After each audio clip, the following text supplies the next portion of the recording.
আসসালামু আলাইকুম। সবাইকে স্বাগত জানাচ্ছি আমার দেশ পোস্ট এডিটোরিয়াল আয়োজনে। সঙ্গে আছি তামান্না মিনহাজ। আমাদের আজকের পোস্ট এডিটোরিয়ালের শিরোনাম আওয়ামী জুতো পরে হাঁটছে বামরা।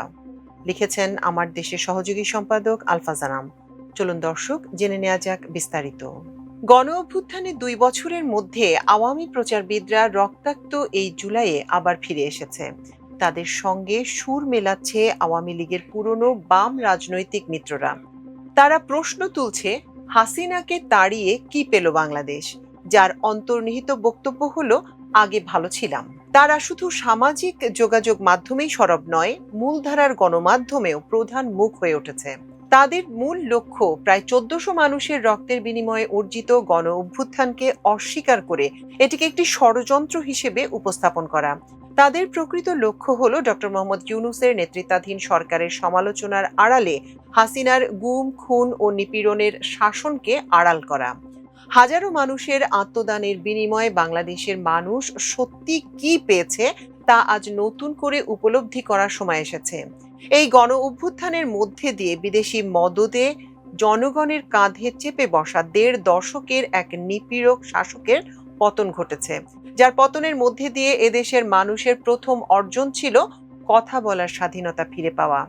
ছাত্র জনতা জুলাইয়ের দ্বিতীয় সপ্তাহের রক্তের বিনিময়ে এই স্বাধীনতা অর্জন করে, যার প্রতিফলন আমরা দেখেছি রাজধানী সহ সারা দেশের দেয়ালে দেয়ালে। সেখানে লেখা ছিল ১.৫ দশকের অব্যক্ত বেদনার কথাগুলো। বছরের পর বছর বন্দিশালায় থাকা রাজনীতিকরা মুক্ত হয়ে কান্না জড়িত কণ্ঠে বলেছিলেন, স্কুল কলেজের মাসুম বাচ্চারা জীবন দিয়ে আমাদের মুক্ত করেছে।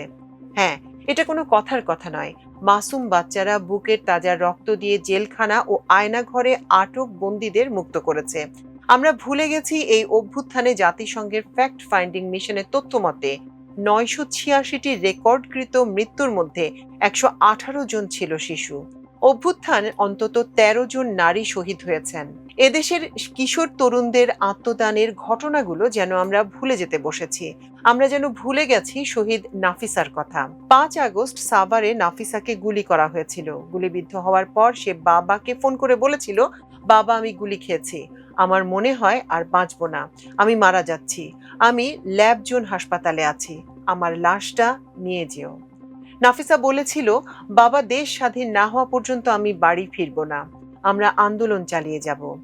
নাফিসারা যে দেশ দ্বিতীয়বারের মতো স্বাধীন করেছিল, সেই দেশে এখন চারপাশে পতিত স্বৈরশাসকের সহযোগীদের কণ্ঠই বেশি শোনা যাচ্ছে। আমরা ভুলে গেছি শিশু শহীদ আনাসের সেই চিঠির কথা, যে চিঠিতে আনাস লিখেছিল, মা আমি মিছিলে যাচ্ছি, আমি নিজেকে আর আটকে রাখতে পারলাম না, সরি আব্বুজান, তোমার কথা অমান্য করে বের হলাম, স্বার্থপরের মতো ঘরে বসে থাকতে পারলাম না। আমাদের ভাইরা আমাদের ভবিষ্যৎ প্রজন্মের জন্য কাফনের কাপড় মাথায় বেঁধে রাজপথে নেমে সংগ্রাম করে যাচ্ছে, অকাতরে নিজেদের জীবন বিসর্জন দিচ্ছে। একটি প্রতিবন্ধী কিশোর, ৭ বছরের একটি শিশু কিংবা একজন ল্যাংড়া মানুষ যদি সংগ্রামে নামতে পারে, তাহলে আমি কেন ঘরে বসে থাকবো? একদিন তো মরতেই হবে।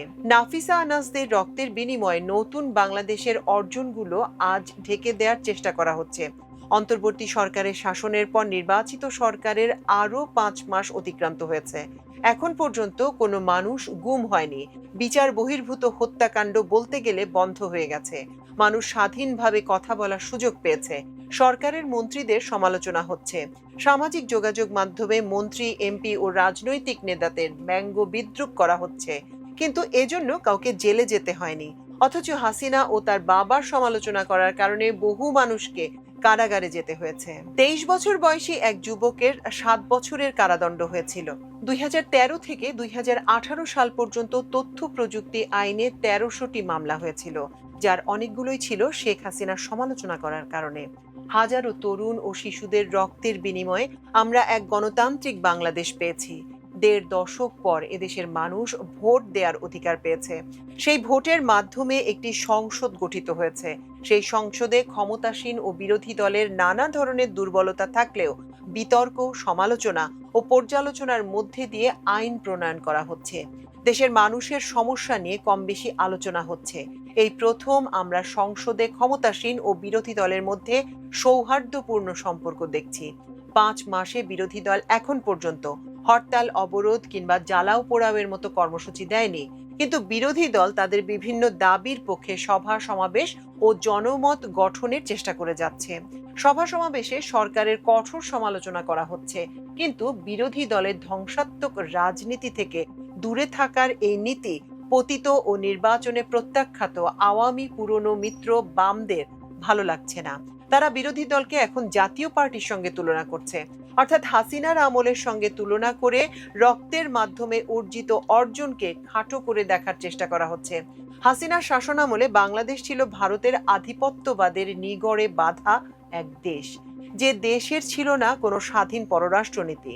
অভ্যুত্থানের মধ্যে দিয়ে বাংলাদেশ তার আত্মমর্যাদা ফিরে পায়।